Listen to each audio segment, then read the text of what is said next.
لله رب العالمين حمدا كثيرا طيبا مباركا فيه كما يحب ربنا ويرضى. والصلاة والسلام على نبي الرحمة وآله وصحبه ومن تبع هداه إلى يوم القيامة. قال تعالى في كتابه الكريم: يا أيها الذين آمنوا اتقوا الله حق تقاته ولا تموتن إلا وأنتم مسلمون. يا أيها الناس اتقوا ربكم الذي خلقكم من نفس واحدة وخلق منها زوجها وبث منهما رجالا كثيرا ونساء واتقوا الله الذي تساءلون به والأرحام إن الله كان عليكم رقيبا. يا أيها الذين آمنوا اتقوا الله وقولوا قولا سديدا يصلح لكم أعمالكم ويغفر لكم ذنوبكم ومن يطع الله ورسوله فقد فاز فوزا عظيما. أما بعد. Masyaallah hadirin jamaah sekalian, yang mudah-mudahan kita semua selalu dirahmati oleh Allah Subhanahu wa taala. Berbakti kepada orang tua, Allah Subhanahu wa taala sebutkan di beberapa tempat di dalam Al-Qur'an setelah kita diperintahkan untuk beribadah hanya kepada Allah dan tidak menyekutukan Allah. Itu berarti hak yang pertama yang wajib kita tunaikan adalah kepada Allah, agar kita beribadah hanya kepada Allah dan tidak menyekutukan Allah dengan sesuatu apapun.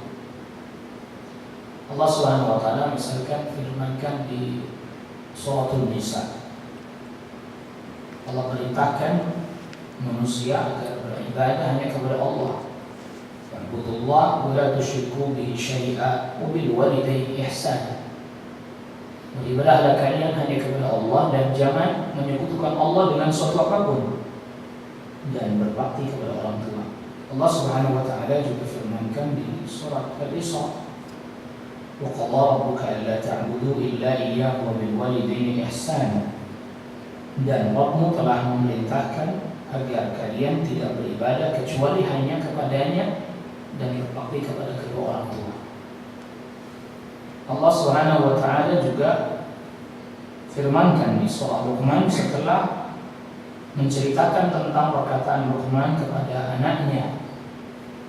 Itu di ayat ke-13, perkataan Luqman, wa idh qala Luqman li ibnihi wa huwa ya'idhu ya bunayya la tusyrik billah inna syirka la dzulmun 'adzim. Tatkala Luqman berkata kepada anaknya, memberikan nasihat, wahai anakku, janganlah engkau menyekutukan Allah, sungguhnya kesyirikan adalah kezaliman yang besar. Ayat selanjutnya Allah firmankan, wasaina al-insana biwalidayhi hamalathu ummuhu wahnan ala wahnin wa fisaluhu fi 'amain an ishkur li wa liwalidayhi ilayya al-masir. Kami pesankan, kami perintahkan kepada manusia agar berbakti kepada kedua orang tuanya, ibunya yang mengandungnya dalam keadaan lemah di atas kelemahan, dan lalu kemudian dia disakiti setelah 2 tahun disusui. Bersyukurlah engkau kepadaku dan kepada kedua orang tuamu, hanya kepada pula tempat kembali. Dan masih banyak lagi. Ini berarti menunjukkan bahwa begitu besarnya hak orang tua kepada kita. Sampai-sampai Allah Subhanahu wa taala sebutkan ini setelah kewajiban kita beribadah hanya kepada Allah dan tidak menyekutukan Allah dengan sesuatu apapun. Maka nanti juga di dalam beberapa hadis disebutkan bahwa di antara dosa besar setelah kesyirikan adalah uquq al-walidain, durhaka kepada kedua orang tua. Ada apa sebenarnya? Mengapa sebab Allah Subhanahu wa taala perintahkan kita untuk berbakti kepada kedua orang tua? Allah Subhanahu wa taala ciptakan kita, tetapi sebabnya melalui kedua orang tua kita. Hanya Adam alaihissalam yang tanpa ayah, tanpa ibu. Hanya Isa alaihissalam yang hanya ada ibu tanpa ayah. Manusia yang lain semuanya, seluruhnya ada ayahnya, ada ibunya. Kita tidak ada di antara kita yang muncul dari batu. Apa ada di sini? Tiba-tiba ada batu terbelah keluar dari. Nggak ada kan? Nggak. Kita juga bukan dihempas air laut. Air laut gelombang besar ke daratan lalu menghempaskan bayi. Nggak ada. Kita juga tidak dari pohon. Pohon tiba-tiba ada buahnya terbelah itu buahnya keluar bayi. Ada begitu? Nggak ada. Ada sebab. Yaitu kedua orang tua kita menjadi sebab keberadaan kita. Betul Allah Subhanahu wa taala menciptakan kita, tapi mereka menjadi sebab keberadaan kita. Ayah, iya, di antaranya bukti bahwa ayah kita mempunyai hak atas diri kita. Di belakang nama kita, nama ayah kita. Makanya orang-orang Arab itu nama belakangnya mesti binnya dibawa. Iya, nggak ditinggal. Itu aja di sini sering ditinggal. Dibawa. Rasulullah SAW Muhammad bin Abdullah dibawa bin. Nggak bakalan bisa dihilangkan itu dari dirinya. Ibu, ada orang pernah bertanya kepada saya, kenapa yang payah mengandung, sebenarnya kita sudah sebutkan di dalam surah Luqman di ayat 14, yang payah mengandung ibu, yang capek mengandung ibu, bahkan melahirkan, tapi nama di belakang kita bukan nama ibu, nama ayah. Na'udzubillah, kecuali waladuz zina, kecuali anak zina, boleh di belakangnya nama ibunya. Atau seperti Nabi Allah Isa AS yang memang Allah Subhanahu wa taala takdirkan tidak punya ayah, tapi ada ibunya, maka Isa bin Maryam. Isa bin Maryam. Tetapi Maryam bukan wanita berzina. Tapi ada satu hal yang menarik. Walaupun ibu itu tidak ada di belakang nama kita, namanya tidak ada, binnya bukan bin ibunya kan, bin ayahnya. Tapi ada satu tanda di tubuh kita yang itu tak akan pernah bisa hilang. Itu tanda bahwa kita ada dilahirkan dari seorang ibu. Dan bukti pada kehidupan dunia tidak ada orang yang dilahirkan dari ayah, tidak ada. Kalau dari ibu saja ada, Isa alaihissalam, tapi dari ayah tidak ada. Apa buktinya? Usah. Tidak akan pernah bisa hilang. Tidak mengupayakan kayak apa, tidak akan pernah bisa hilang. Maka Allah Subhanahu wa taala tadi dalam surah Luqman menyebutkan setelah memerintahkan berbakti kepada kedua orang tua, disebutkan ibu. Wasaina al-insan biwalidayhi, kami wasiatkan kepada manusia agar dia berbakti kepada kedua orang tuanya. Tapi disebut ibu secara khusus, hamalathu ummuhu, ibunya yang mengandungnya. Wahnan ala wahn, dalam keadaan lemah di atas kelemahan. Ibu disebut.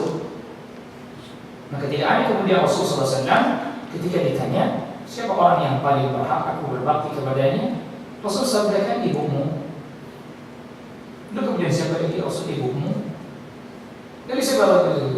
Ibumu. Lalu kemudian siapa lagi? Ayahmu. Al-Quran tadi pun telah menyebutkan ibu, hamalathu ummu, ibunya disebut. Bukan berarti ayah tidak punya peranan, bukan. Jadi kita sudah sebutkan ayah memiliki peran yang besar. Dialah wali kalau itu anak perempuan.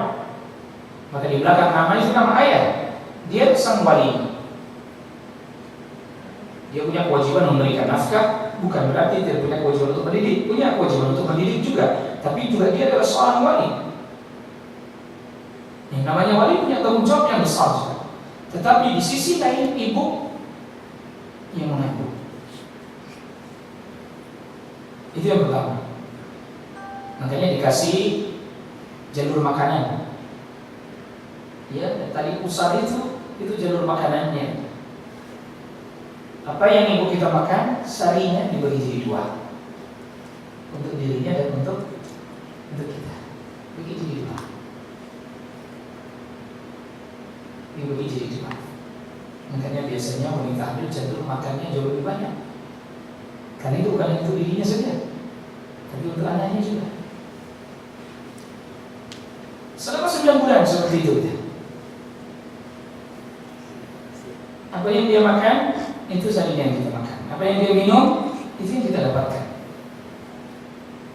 Lahir, sudah tak butuh itu. Sudah tak butuh lagi, selang sudah tak butuh. Dilepas, diputus, gunting. Sudah tak lagi dibutuhkan, dibuang. Karena sudah tak lagi dibutuhkan. Itu hanya selang saja, itu bukan saudara kembar kita, bukan. Saya tidak mau ya saudara kembar yang bentuk seperti itu, tidak mau saya. Terserah kalau Anda yang mau. Ya, itu hanya selang saja, fungsinya sebagai selang untuk menyalurkan makanan kepada bayi, bukan saudara kembarnya. Jadi buang saja, kalau mau ditanam, tanam, dan buang. Kadang sudah selesai fungsinya, tidak berlaku. Tidak ada perlakuan khusus. Ya, bukan saudara kembar kita, bukan. Setelah dilahirkan, ketika sang ibu mengandung sudah berat, sudah susah, bawa kemana-mana, jadi satu kita dengan tubuhnya. Tidak bisa ditinggalkan. Capek ini, bawa ini, tinggal dulu dah ini. Kandungan di rumah, nggak bisa. Bawa kemana-mana. Sudah dibawa kemana-mana, lalu dilahirkan. Melahirkan, yang kedua ini melahirkan ini luar biasa, dahsyat. Antara hidup dan mati. Rasulullah SAW dalam hadis yang diriwayatkan oleh Nasa'i, beliau pernah sabdakan, di antara orang yang mati syahid adalah al-mar'atu yaqtuluha waladuha. Adalah seorang wanita yang dibunuh oleh anaknya. Apa maksudnya? Biasanya dia wafat ketika melahirkan. Syahid. Allah Subhanahu wa taala melalui Rasul SAW memberikan penghargaan tertinggi. Tidak ada penghargaan yang tertinggi kecuali dari Allah Subhanahu wa taala. Manusia cuma bisa bikin hari ibu, itu pun setahun sekali lagi.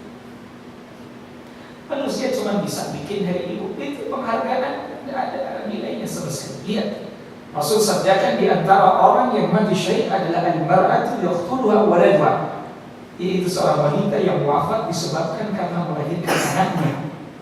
Syahid. Allahu Akbar. Penghargaan tertinggi. Kedua, kita yang melahirkan, mengandung, kedua yang melahirkan. Bahkan satu helaan nafas sang ibu tatkala melahirkan anaknya tidak akan pernah bisa dibalas oleh sang anak tersebut. Orang melahirkan zaman dahulu belum seperti sekarang, tidak ada sesar-sesar, itu tak ada. Operasi-operasi tidak ada. Lain semuanya biasa. Bagaimana dia tarik nafas, kemudian dihembuskan lagi, dia tarik nafas, dihembuskan lagi. Satu helaan nafas, dia tarik nafas dan dihembuskan, tak akan pernah bisa dibalas oleh kita. Imam Al-Bukhari di dalam Al-Adab Al-Mufrad suatu ketika melihat ada seseorang dari Yaman melaksanakan ibadah haji atau umrah. Ketika tawaf dia gendong ibunya. Tidak kayak sekarang. Kalau sekarang pakai kursi roda didorong, ringan itu. Banyak orang pula lagi, bukan dia yang dorong. Kalau sekarang sang anak sewa orang, sewa kursi roda, lalu kemudian orang yang dorong, dia hanya sedang mengikuti saja, ringan. Itu bisa bayangkan digendong. Tawaf ramai berdesakan, orang jalan sendiri jadi jatuh, digendong ibunya. Lalu kemudian sahabat Abdullah bin Umar masuk ke Masjidil Haram. Orang ini melihat Abdullah bin Umar lalu mendekatinya. Seraya bertanya, "Ya Aba Abdurrahman, hal tara inni ujazi ummi?" Wahai Abu Abdurrahman, panggilan untuk sahabat Abdullah bin Umar, bagaimana pendapatku? Apakah dengan perbuatan ini aku sudah bisa membalas kebaikan-kebaikan ibuku? Kata Abdullah bin Umar, "La, walau zafratan wahidah. Engkau tidak akan pernah bisa membalasnya walaupun satu helaan nafasnya ketika ia melahirkan. Zafrah ini, para pensyarah kitab Al-Adab Al-Mufrad menjelaskan bahwa makna zafrah itu satu helaan nafas sang ibu tatkala dia melahirkan kita. Sedangkan berapa kali dia menghela nafasnya, dia tarik, dia keluarkan, dia tarik, dia keluarkan. Bahasa kerennya orang Priuk, ngeden. Berapa kali dia melakukan hal itu ketika melahirkan? Satu pun engkau tidak bisa balas. Walau zafratan wahidah. Oleh karena itu, di dalam Islam tidak ada hubungan antara manusia dengan manusia, tak berlaku timbal balik. Kenapa saya katakan tidak berlaku timbal balik? Sebab kalau berlaku timbal balik, kita tak akan pernah bisa membalas orang tua kita. Habis kita. Tidak berlaku timbal balik. Ya, sebab kalau berlaku timbal balik, berarti kita tidak akan pernah bisa membalasnya. Habis kita. Zafrah wahidah, kata Abdullah ibn Umar tadi, zafrah wahidah, satu helaan nafas tidak bisa kita bayar.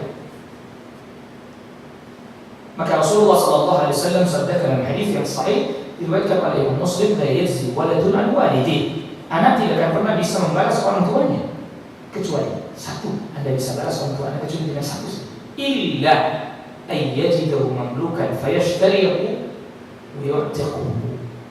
Kecuali dia dapati ayahnya, ibunya jadi budak. Misalnya jadi perang, ayah ibunya jadi tukang perang. Lalu dia beli, lalu dia merdekakan.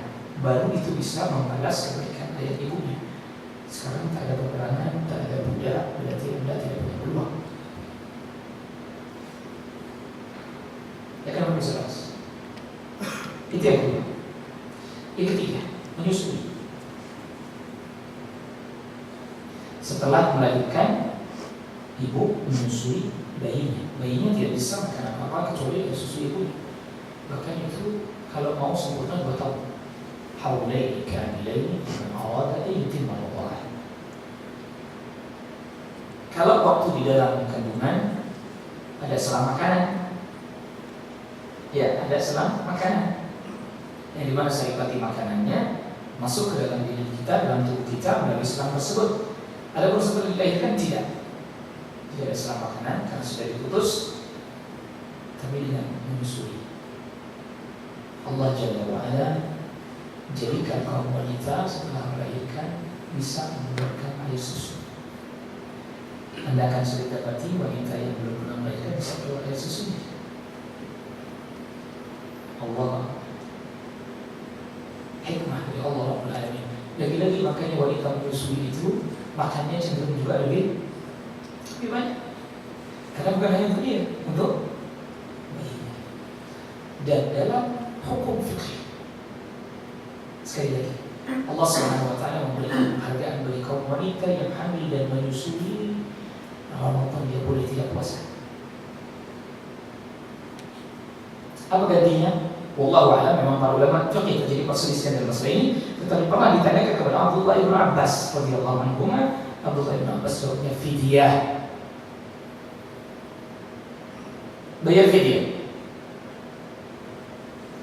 Sekali lagi saya katakan, memang para ulama terjadi perselisihan dalam masalah ini. Saya tidak mungkin itu para fuqaha, tetapi Abdullah bin Abbas katakan fidyah. Kenapa? Bagaimana kalau tahun depan dia hamil lagi? Menyusui berapa tahun? 2 tahun. Habis menyusui 2 tahun, tahun depannya hamil. Macam mana dia mau bayar puasanya? Gimana dia pokok puasanya? Fidyah. Keringanan dari syariat. Sulit tentu bagi seorang wanita tadi yang hamil, karena dia pun harus menyuplai makanan kepada bayinya. Memang saya tidak sedang membahas masalah fikih, tetapi lihat bagaimana Islam memberikan penghargaan bagi kaum wanita sampai Ramadan sekalipun diberikan keringanan. Dia hamil menyusui, diberikan keringanan untuk tidak berpuasa. Terserah apabila khawatir terhadap dirinya atau khawatir terhadap anaknya, itu nanti ada pembahasan dengan para ulama. Tetapi fatwanya Abdullah bin Abbas fidyah, bayar fidyah.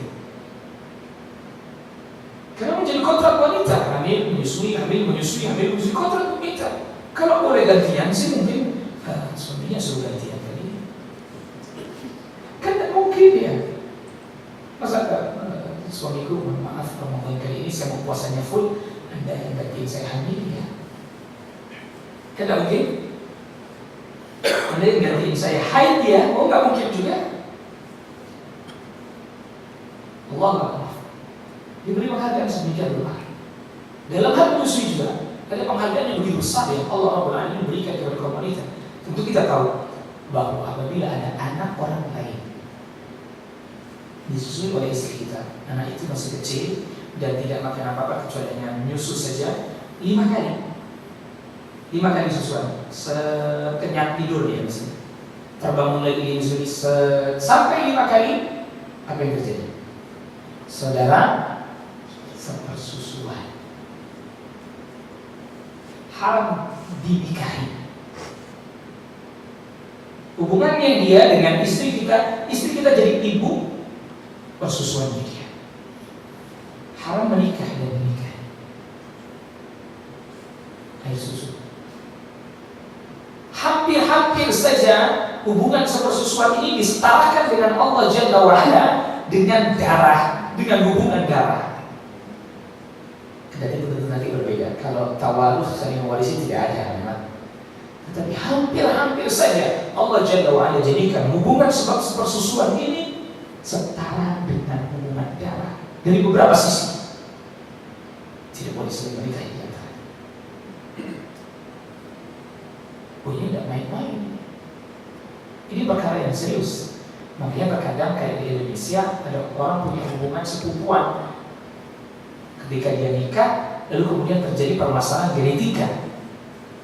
Langsung orang berasumsi, oh berarti tidak boleh nikah sepupu karena dekat. Bukan karena tidak boleh, syaitan boleh. Jangan-jangan pernah disusui bareng nih. Ibunya sibuk kerja, dititipin, disusui lah. Ini yang perlu dilacak. Karena nikah sepupu halal, syariat tidak melarang. Tapi kemungkinan disusui, itu yang perlu dicek dan diteliti. Jangan-jangan mereka sudah sepersusuan. Maka dengan ini masih banyak lagi. Iya, masih banyak lagi terkait dengan masalah ini. Nah, maka karena dengan sebab-sebab inilah begitu besarnya hak orang tua terlebih ibu kepada kita. Walaupun mereka zalim kepada kita.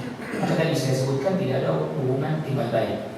Orang tua saya baik, saya bakti sama dia. Orang tua saya buruk, saya tidak mau berbakti pada dia. Tidak berlaku hukum ini. Dalam hadis yang di antaranya diriwayatkan oleh Abu Dawud, ada seseorang yang datang kepada Rasulullah SAW mengadu. Dia punya bapaknya tak pernah ngurusin dia.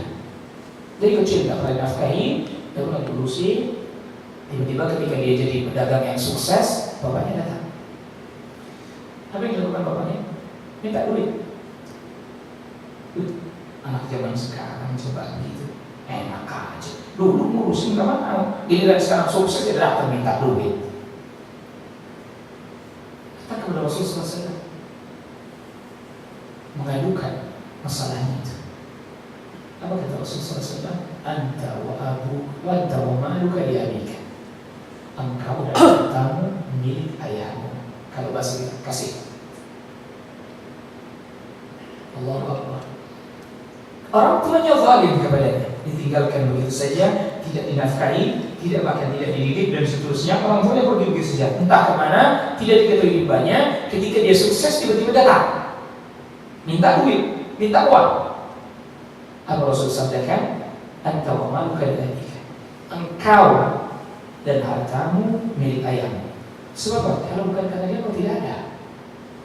Dan keberadaanmu di muka bumi ini dengan berbagai macam kenikmatan yang Allah berikan kepadamu sebab melalui dia. Cukuplah itu menjadi sesuatu, keberadaanmu di muka bumi ini, cukuplah itu menjadi sesuatu yang begitu besar yang kau harus bersyukur kepada Allah dengan cara kau berbakti kepada ayahmu itu. Walaupun dia zalim dengan meninggalkan dosa itu. Maka para ulama katakan nikmat itu ada dua. Nikmat yang terbesar itu nikmatul ijad. Nikmat di mana kita ada hari ini. Nikmat yang kedua nikmatul imdad. nikmat fasilitas yang Allah beri, rezeki yang Allah beri. Anda dikasih fasilitas apapun tapi Anda tidak di muka bumi, apa rasa nikmat? Enggak. Ada. Kita hari ini ada. Minal adam ilal wujud, dari tidak ada menjadi ada. Itu nikmat yang terbesar. Sebabnya orang tua. Sehingga dia zalim, seperti apapun Anda tetap wajib berbakti kepadanya. Jadi tidak ada hukum timbal balik. Kalau berlaku hukum timbal balik, dia zalim, ya usah saya berbakti kepadanya. Itu berlaku hukum timbal balik. Sang ibu, tapi memang susah ya, berat kalau begitu, berat. Makanya pahalanya besar. Ya kalau pahalanya amalannya ringan, ya pahalanya dapat sendal jepit aja lah cukup. Ya karena berat, ya makanya karena berat itu pahalanya jadi besar. Ya. Suatu ketika ada seseorang yang dia ini membunuh. Bayangkan, jadi dia mau meminang seorang wanita, pinangannya ditolak. Tiba-tiba datang laki-laki lain meminang wanita ini, pinangannya diterima. Nggak terima, ini orang yang pertama, lamarannya ditolak, orang lain dibunuh tuh perempuan. Mungkin bahasanya kita, kalau saya kagak dapat, yang lain juga akan boleh dapat. Setelah dia bunuh, dia menyesal luar biasa, didatangi sahabat Abdullah bin Abbas. Wahai sahabat Abdullah bin Abbas, saya telah berbuat dosa yang begitu besar. Apa yang kau lakukan? Aku membunuh wanita yang aku cintai, tapi dia tidak mencintaiku. Kalau saya tolak, diterima atau tidak? Tiba-tiba Abdullah bin Abbas tanya kepadanya, masih punya orang tua? Ayah masih ada? Tidak ada.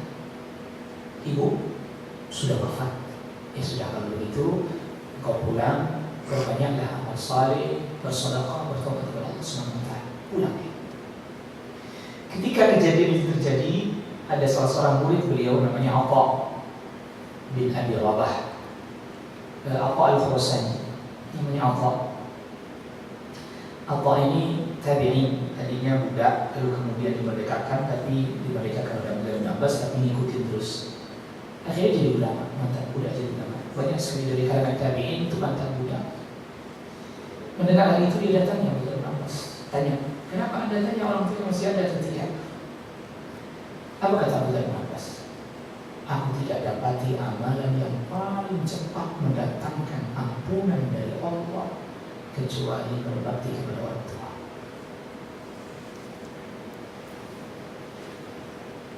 Allah, ini pemahaman yang mendalam dari Abdullah bin Abbas. Aku tidak dapati amalan yang paling cepat mendatangkan ampunan dari Allah Subhanahu wa taala melainkan berbakti kepada orang tua. Di kesempatan yang lain juga ada orang yang datang kepada Abdullah bin Umar, yang juga diriwayatkan Al-Bukhari dalam Al-Adab al-Mufrad. Dia menceritakan tentang perbuatan yang telah dia lakukan, dosa yang dikerjakan. Tanya, masih punya orang tua? Ayah saya sudah tua. Ibu masih punya? Masih. Pulang kau berbakti kepada ibu. Lau at'amta ta'am, kalau seandainya engkau memberikan makanan kepadanya, wa alanta laha al-kalam, dan engkau lembutkan perkataanmu kepada ibumu, tadkhulul jannata bisalam, niscaya kau masuk surga dengan selamat. Tentunya bukan berarti melalaikan kewajiban-kewajiban yang Allah perintahkan kepada, tidak.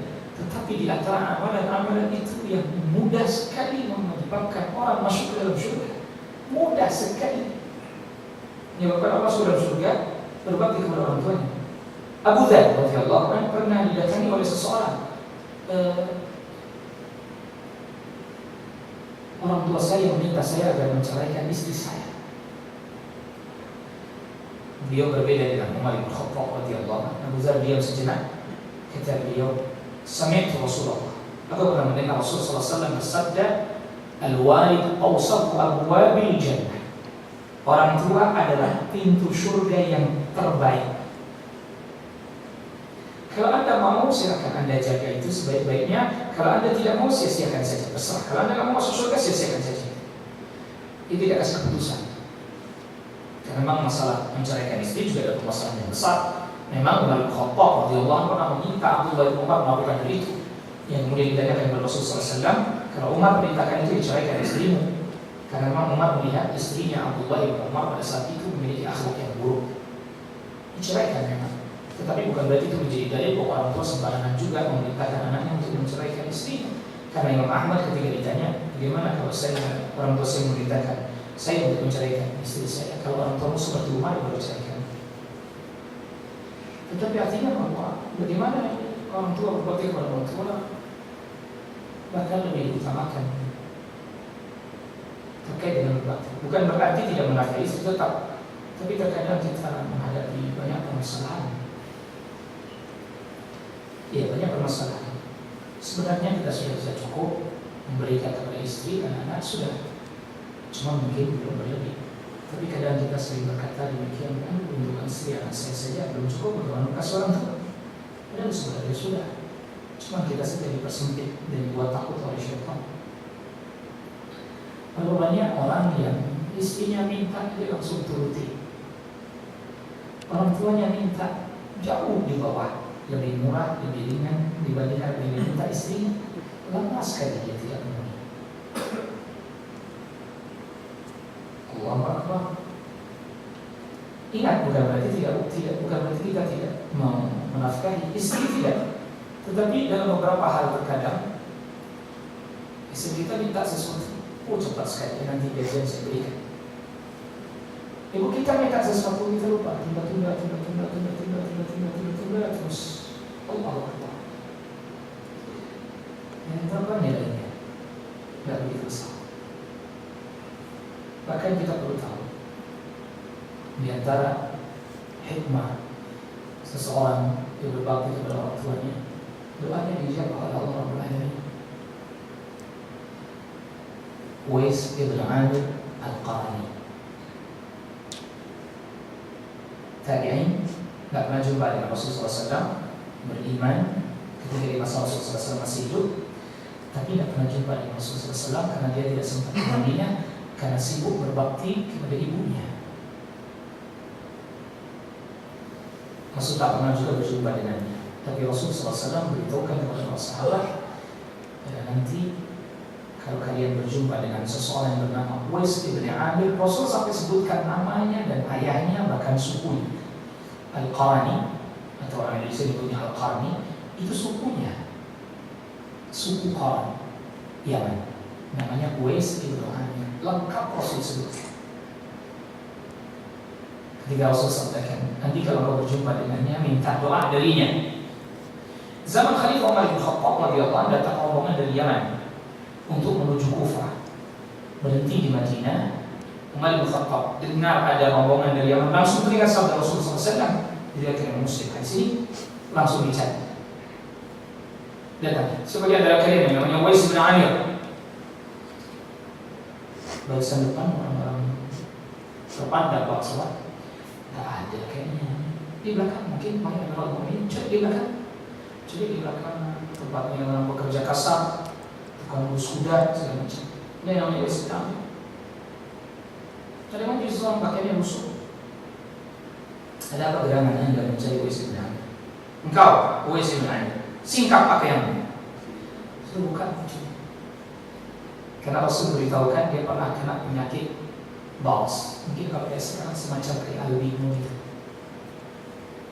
Tak pernah ada obatnya sampai hari ini. Tapi dia sembuh. Sebab dia berdoa kepada Allah Subhanahu Wa Taala, Allah beri kesembuhan. Cuman ada di perutnya sebesar koin, uang dinar atau dirham. Segini itu masih ada. Jadi itu jadi tanda. Makanya Umar bin Khattab singkap pakaiannya. Ketika disingkap, ada bekas itu. Apa yang dilakukan oleh Umar bin Khattab? Doakan aku. Kata Uwais bin Amir, bagaimana aku mendoakan Anda? Anda khalifah kaum muslimin, Anda sahabat Rasulullah SAW, Anda berjumpa dengan Rasulullah SAW. Aku pernah mendengar Rasulullah SAW menyebut nama Uwais. Kemudian doakan. Habis itu berangkat rombongan ke Kufah. Singkat cerita, ada orang dari Kufah datang lagi ke Madinah. Setelah itu menceritakan tentang keburukan Uwais. Umar bin Khattab beritahu, Kalian sebut-sebut keburukan dia namanya pada disebut Rasulullah SAW. Bahkan Rasul pernah katakan kalau berjumpa dengan minta doa dari dia. Semenjak itu orang Kufah tahu tentang dia, sehingga setiap hari orang datang minta didoakan. Akhirnya Uwais bin Amir pun pergi. Takut dia, orang datang minta doa dia malah takut. Beda orang zaman sekarang pasang pengumuman.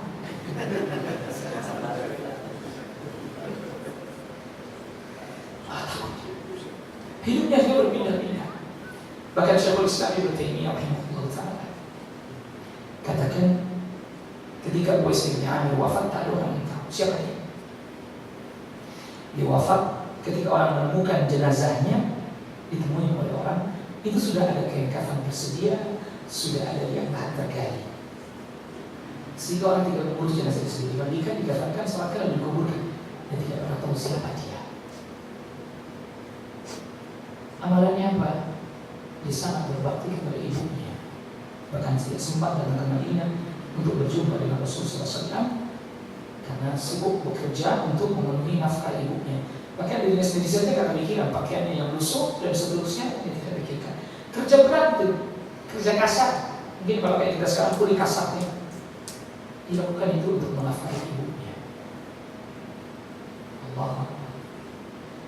Dengan sebab itu dijawab doa. Maka itu kita sudah sebutkan. Cara cepat diampuni dosa, cara mudah menuju surga, dan juga diijabah doa adalah dengan berbakti kepada orang tua. Maka atas kalau Rasulullah SAW rugi siapa orang yang masih punya orang tua tapi dia tidak bisa masuk surga. Radhima'anfun, rugi dia. Siapa Rasul? Orang yang disebutkan nama aku tidak mau bersolat. Siapa lagi Rasul? Orang yang masih berjumpa dengan bulan Ramadan dan yang pun dosa. Siapa lagi Rasul? Man adraka walidayhi. Siapa maksudnya kedua orang tuanya atau salah satunya? Walam yadkhul jannah, tapi dia tidak masuk surga. Rugi sekali. Ini keutamaannya besar. Maka sebenarnya pintu surga ada di dekat kita. Itu orang tua kita. Allah Ta'ala ini yang bisa saya sampaikan pada pertemuan kita kali ini. Ada pertanyaan? Silakan. Ya, mau bertanya, silakan.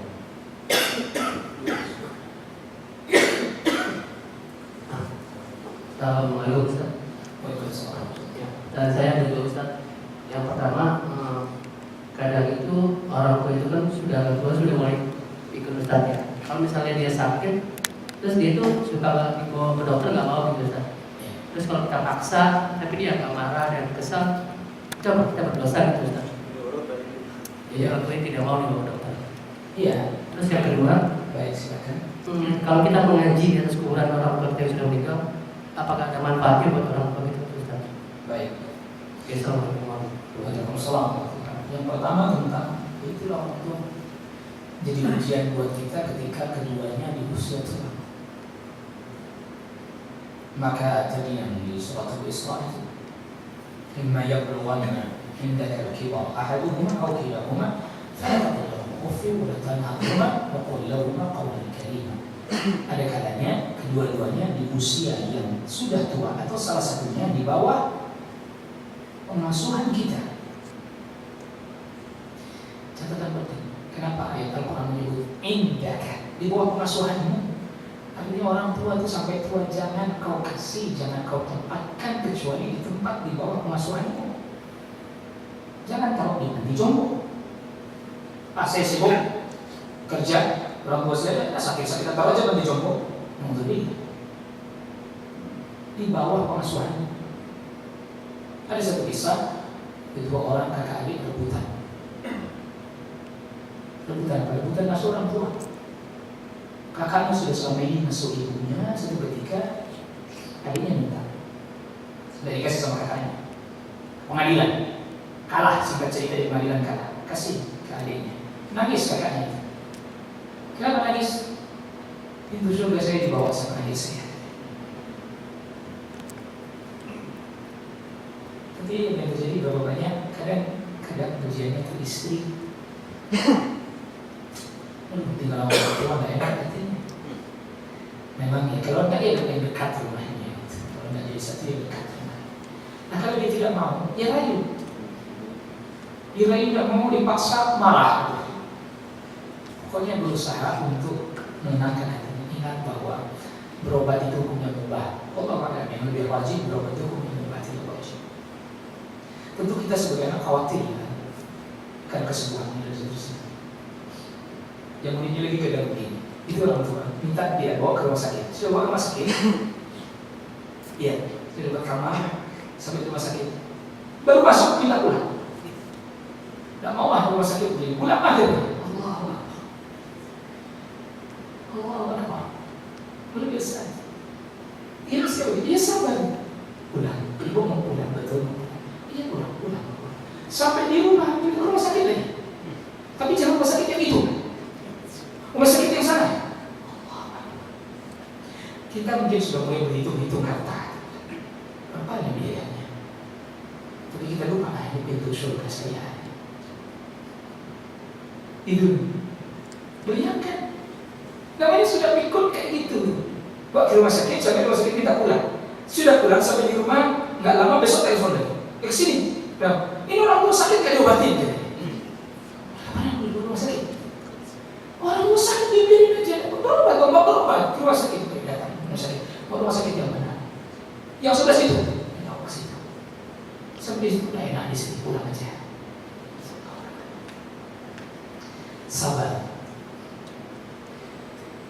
Dia lebih sabar dibandingkan kita. Coba dulu kita bandingnya kayak apa? Dia lebih sabar menghadapi kebandelan dan kenakalan kita dahulu. Dan kemudian yang kedua tentang masalah membacakan Al-Quran di atas kubur orang tua.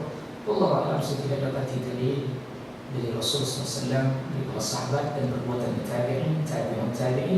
Bahkan juga saya tidak dapat fatwa dari Imam Abu Hanifah, Imam Malik, Imam Syafi'i, Imam Ahmad, rahimahumullah jami'an. Maka saya tidak pernah mengambil itu. Itu terjadi permasalahan di belakang. Perselisihan di antara para ulama terjadi di belakang. Tapi para ulama terdahulu mereka mendoakan orang tuanya. Dan ingat, siapa orang anak beramal saleh tidak diniatkan untuk orang tua. Anak beramal saleh tidak diniatkan untuk orang tua dapat. Jadi Anda tak perlu meniatkan untuk orang tua. Anda salat tadi, itu Anda baca Al-Quran, atau Anda sekarang untuk ilmu, untuk kepentingan Anda sendiri, untuk kepentingan kita sendiri. Tapi kami itu amal saleh orang tua kita. Rasulullah SAW sampaikan dalam hadis yang diriwayatkan Abu Daud, "Li'anna al-walada min kasbi", karena anak adalah aset orang tuanya. Tapi kalau kita berbuat keburukan, orang tua tidak otomatis dapat, kecuali orang tua yang mengajarkan, itu lain cerita. Tapi orang tua tidak mengajarkan, orang tua mendidik kita supaya baik, terus kita berbuat maksiat, setelah dia wafat kita tidak dapat apa-apa. Tapi kalau kita berbuat kebaikan, dia otomatis dapat. Allah Ta'ala. Masih ada lagi? Silakan. Waalaikumsalam. Ini agak menyimpang dari tema tapi ada hubungannya. Silakan. Bagaimana penciptaan manusia disebutkan dari tanah. Terus ada lagi yang menunjukkan dari setetes air mani, segumpal darah dan sebagainya. Bagaimana penciptaan Adam, penciptaan Nabi Isa dan penciptaan kita kesini. Iya betul. Yang diciptakan dari tanah hanya Adam alaihissalam. Yang diciptakan langsung dari tanah hanya Adam alaihissalam. Maka Imam Al-Hafidh Ibnu Katsir ketika menafsir firman Allah Subhanahu wa taala terkait firman Allah, "Wa qala rabbuka lil malaikati inni ja'ilun fil ardi khalifah." Qalu wa taj'alu fiha man yusiru fiha wa yasfiku ad-dima' wa nahnu nusabbihu bihamdika wa nuqaddisu lak, qala inna 'ala ma ta'lamun. Imam Al-Hafidh Ibnu Katsir membawakan hadis yang diriwayatkan oleh Imam Ahmad bahwa Allah Subhanahu wa taala mengambil dari tanah yang ada di bumi dengan berbagai macam tanah yang kemudian dicampur, yang lantas kemudian dari situ diciptakan Adam alaihissalam. Adam alaihissalam. Lalu kemudian manusia yang lain yang melalui air mani, an-nutfah. Isa alaihissalam dikecualikan. Dia tidak langsung dari tanah, dia tidak melalui proses sperma karena tidak ada sperma yang masuk kepada Maryam alaihissalam. Tapi Allah Subhanahu wa taala utus malaikat Jibril yang lalu kemudian memberitahukan kepada Maryam dalam sebagian, kalau itu bisa dibaca dalam surah Maryam, para ulama tafsir disebutkan diberitakan Jibril untuk mengucapkan kun fayakun. Sebagian riwayat dalam kitab tafsir menyebutkan ditiup tengkuknya lalu kemudian terasa seperti ada sesuatu di dalam perutnya. Itu dikecualikan itu Isa alaihissalam. Dan para ulama katakan memang di zaman itu, zamannya Nabi Isa alaihissalam, orang-orang Yunani, mereka orang-orang filsafat rasionalisme. Maka di antara keanehan yang dimunculkan yang kedua rasul. Itu Nabinya lahir, ada ibunya tanpa ayah. Selain itu sisanya semuanya dari sperma, semua tidak ada yang dari tanah langsung. Begitu juga yang diciptakan dari tulang rusuk wanita hanya Hawa. Yang dari tulang rusuk hanya Hawa.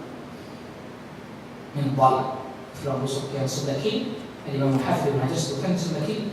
Jadi tulang rusuk sebelah kirinya Adam AS yang diambil oleh Allah SWT. Ciptakan Hawa. Jadi Hawa tidak diciptakan dari tanah. Nah, wanita yang lain yang ada di tulang rusuk, jadi tidak ada laki-laki di tulang rusuknya yang hilang, tidak ada bersama. Istrinya satu, tulang rusuknya satu. Istrinya dua, tulang rusuknya dua. Istrinya 4 HP sebenarnya. Tidak demikian. Semuanya diciptakan dari sperma, semuanya yang wanita. Hanya Hawa saja. Maka dari situ kita bisa ketahui laki-laki dan wanita dua mana adanya. Laki-laki, makanya laki-laki sudah pemimpin. Adanya laki-laki dua, ada dua. Makanya sama seperti pertanyaan. Telur sama ayam mana duluan? Oh pasti bingung nampaknya. Duluan ayam. Kalau Allah ciptakan makhluk, mesti makhluknya duluan, baru proses perkembangbiakannya.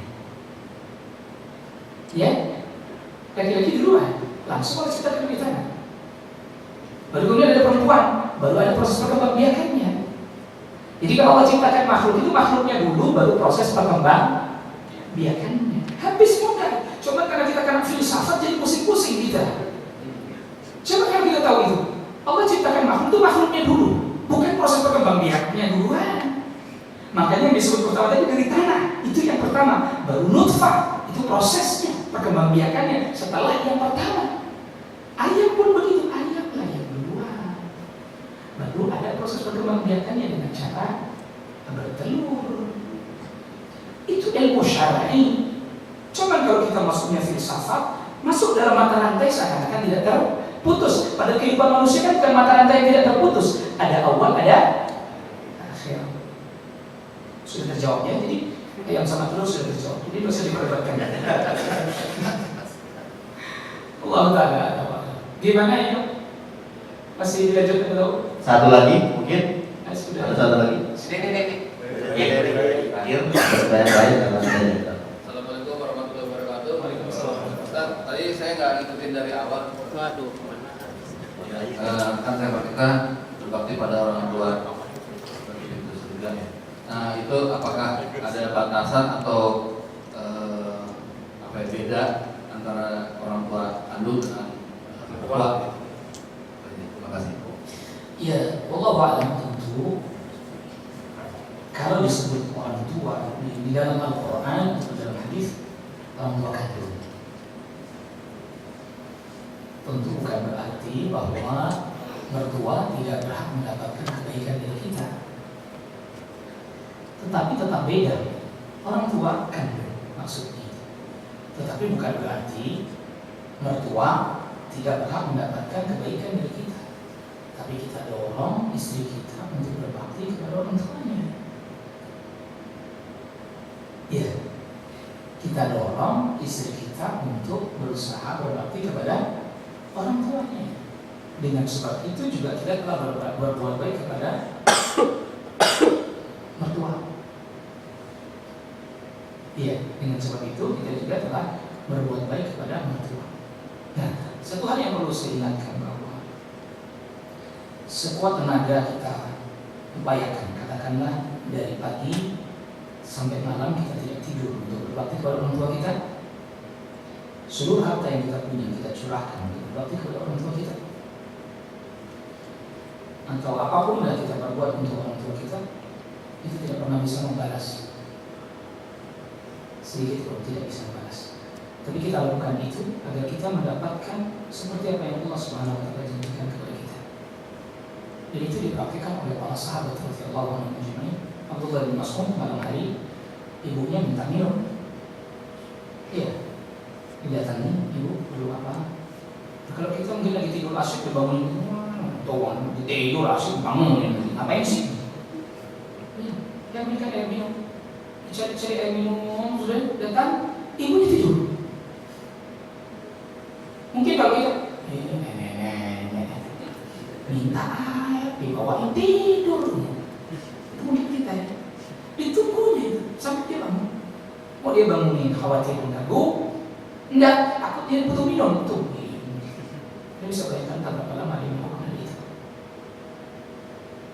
Ya, Haywah bin Syuaib, seorang ulama di masa tabi'in, lagi ngajar begini. Punya ibu terganggu kejiwaannya. Ceramah begini tiba-tiba datang buku. Turun kamu. Tadi kan sudah saya suruh kasih makan ayam. Malah turun. Anda bisa bayangkan. Lagi ceramah begini, ulama besar ini. Muridnya banyak, santrinya banyak. Tiba-tiba ibunya datang. Turun kamu. Ini yang belum dikasih makan. Turun. Coba. Gimana rasanya masuk di depan murid-muridnya lagi ceramah? Tapi Haywah pun tidak surut, dia pun berkata, hadirin sekalian, tolong tunggu sejenak. Ada kewajiban yang harus saya tunaikan. Dikasih makan ayam. Ulama besar sudah kasih makan ayam. Kasih makan ayam. Sampai ibunya rela. Bayar di sana. Sudah saya kasih makan ayam. Beri lagi. Gak ada rasa malu. Ya. Dia tuntun ibunya, kalau perlu dituntun ibunya, kadang kita ini kalau nuntut ibunya sendiri malu. Allah sallallahu alaihi wasallam. Dan untuk istrinya malu. Iya, untuk ibunya malu. Allah sallallahu alaihi wasallam. Mudah-mudahan Allah Jalla wa'ala jadikan kita hamba yang taat kepada dan juga mengikuti sunnah-sunnahnya serta berbakti kepada orang tua kita. Wassalamualaikum warahmatullahi wabarakatuh. Yang bisa saya sampaikan pada pertemuan kita kali ini. Saya mohon maaf atas segala kekurangannya dan terima kasih atas segala perhatian. Assalamualaikum warahmatullahi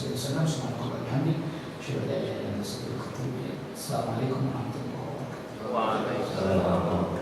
Terima kasih Al Ustaz atas kesempatan mengisi kajian kali ini. Insyaallah depan kita mengadakan beberapa kajian lagi insyaallah. Dan terima kasih kepada rekan-rekan yang berinfak untuk acara ini dan tersedianya minuman yang ada. Terima kasih, jazakumullah khairan. Demikian untuk acara kali ini. Assalamualaikum warahmatullahi wabarakatuh.